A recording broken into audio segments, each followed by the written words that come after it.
प्रिय मित्रों, नमस्कार। मैं रोहताश गुप्ता कुरुक्षेत्र विश्वविद्यालय के ज़ूलॉजी डिपार्टमेंट से सेवानिवृत्त प्रोफेसर एवं वन टाइम विभाग अध्यक्ष।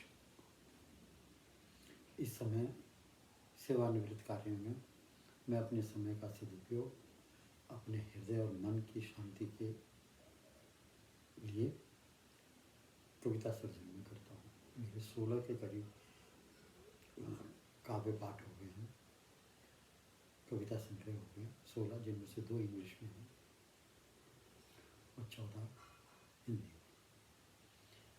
मैं जब भी मेरे को मौका मिलता है तो मैं बच्चों से मिलने के लिए कभी कभी अमेरिका आ जाता हूँ। आजकल मैं अमेरिका आया हुआ हूँ और यूट्यूब के माध्यम से मैं आपसे अमेरिका से ही मैं आपसे संपर्क साधे हुआ। पहले भी कई बार बता चुका हूँ कि ये कविता जो पांडुलिपि है, ये एक ऐसी कविता संग्रह है जिसका नाम उभर के आया है मेरे विश्लेषण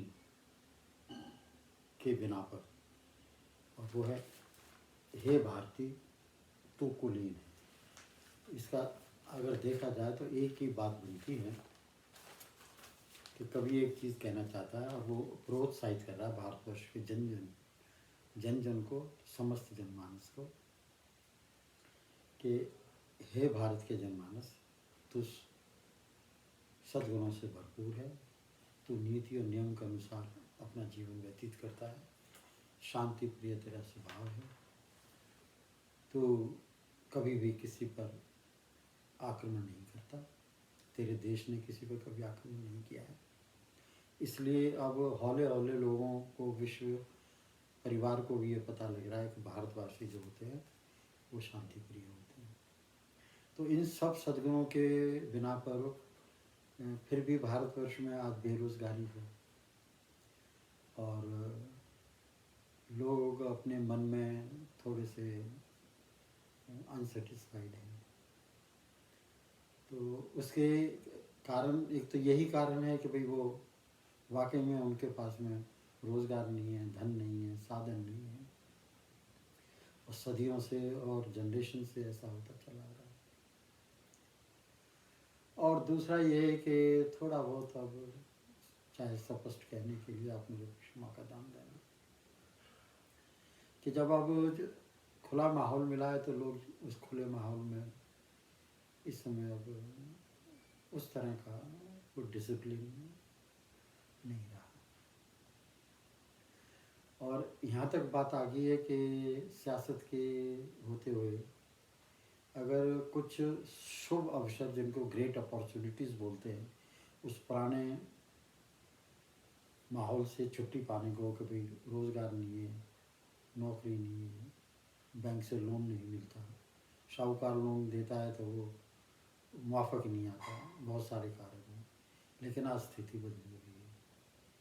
तो जो ये अपॉर्चुनिटीज़ हमारे दरवाजे पर नॉक कर रही हैं, खटखटा रही हैं, हमें उसको जान लेना चाहिए। तो कभी उसी के बारे में कुछ कहना चाहता है। और आज की कविता का जो शीर्षक है वो है हे भारती, हे भारती जरा ध्यान धर, हे भारती जरा ध्यान धर। आपका इस कविता पाठ में अंत हृदय से स्वागत है। और मेरे, कभी मैंने कहा नहीं, लेकिन फिर भी मेरा कहने का ये फर्ज बनता है कि मेरी कम से कम भी यूट्यूब पर आज की डेट में कोई 100 से भी ज़्यादा, 200 के करीब if I am not wrong episode है, और वो सब पोइट्री के हैं और सब ऐसे हैं जिससे सद्गुणों में और ज़्यादा बढ़ोतरी हो। और उस चैनल का नाम है, मेरा चैनल नहीं है, उस पोइट्री के चैनल का नाम है वॉइस ऑफ पोइट्री, कविता की आवाज़, वॉइस ऑफ पोइट्री। अगर मन करे तो ज़रूर देखना। कुछ कविताएं तो उसमें ऐसी हैं जो वक्त के लिहाज से अगर मेरे तकदीर ने जोर मारा, तो कुछ कविताएं तो ऐसी, अगर मैंने 200-300 के करीब उस पर चढ़ाए हैं, तो उनमें से मैं कह सकता हूँ 5-10 ऐसी हैं जो अमर हो जाएंगी।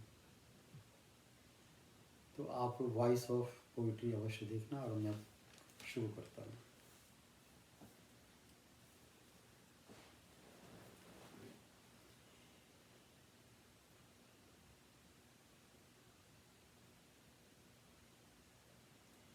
हे भारती, हे भारती, वर्तमान 2020 में भारत सरकार के विभिन्न इदारे, ये मैंने कविता लिखी थी 10 अक्टूबर को। अपटाउन जो मैसाचुसेट्स में है, न्यूयॉर्क के वाशिंगटन के पास में है। अब मैं ये कविता आपसे जो पढ़ रहा हूँ, ये टेक्सास से पढ़ रहा हूँ। तो क्या कह रहा है कवि? हे भारती, वर्तमान 2020 में भारत सरकार के विभिन्न इदारे तेरे ही सरकारी संस्थान हैं। ये सब तेरे ही सरकारी संस्थान हैं। ये सरकारी सब सहाय सिद्ध हो रहा है। ये सरकारी संस्थान सब सहाय सिद्ध हो रहा है। समाज में दूरगामी सुधारों की इबारत लिखी जा रही है।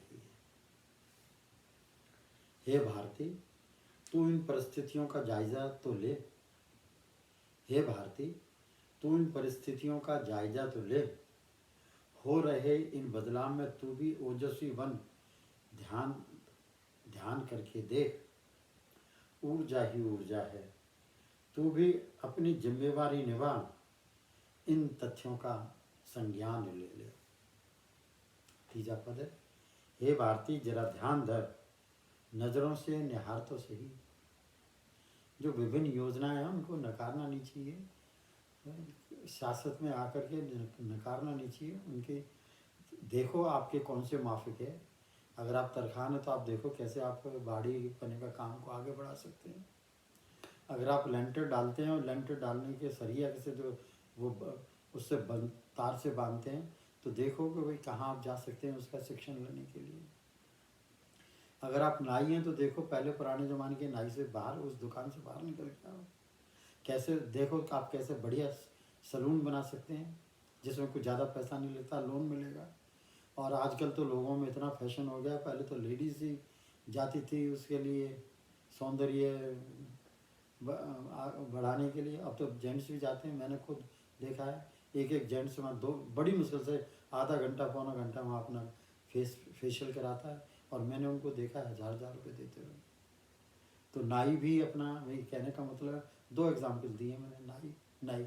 नाई अपनी दुकान से बाहर निकले, उसी दुकान बाहर निकले, सरकारी उस इदारे तक जाए और वो अपनी स्कीम पूछे, पैसे लाए, दुकान की हालत बदले। 10,500 रुपये में नाई की दुकान की हालत बदली जा सकती है, और दिन के 5000 रुपये उसके कहीं नहीं है। नहीं, तो ये मेरा कोई ड्यूटी नहीं है, लेकिन क्योंकि मैं भारतीय हूँ, मेरा मन करता है कि गरीबी लोगों को सियासत से, जो ऐसी सियासत है जो बवंडर मचा दे, उससे बाहर निकाल के ऐसे माहौल में लाया जाए जहाँ वो अपना सुख का जीवन व्यतीत करे, उसके परिवार वाले भी अच्छे रहें, और लड़का ठोक बजा के कहे कि हाँ मेरा बाप नाई है, और बढ़िया कपड़े पा कर जाए और कॉलेज जाए, और कॉलेज में अच्छे अंक प्राप्त करे, और डीसी बन सकता है, एसपी बन सकता है, थानेदार बन सकता है, और भी कुछ नहीं।